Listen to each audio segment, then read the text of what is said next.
your Monday Minute for March 10th. We typically tend to take for granted the stuff that we've always had. It's always been around us. Don't get me wrong. This is natural.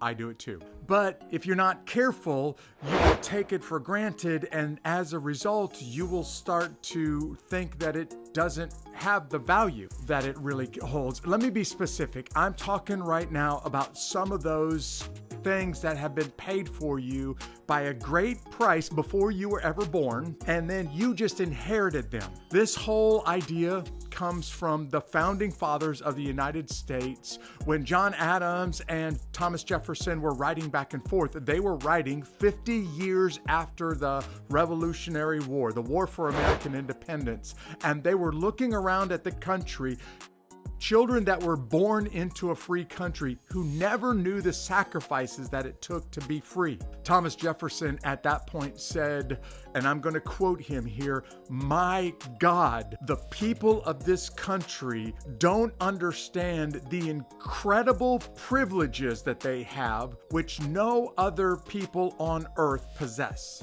What Thomas Jefferson was saying is, because they were born into this free country, they just thought that it's always supposed to be like that. And not only that, but they started to take their freedom for granted because they've always been free. Thomas Jefferson, George Washington, John Adams, those men understood what it took to make them free. And what I want to challenge you to do this week is not take for granted the things that have been paid for you by a great price. You just didn't have to pay them. Just my thought for you this week.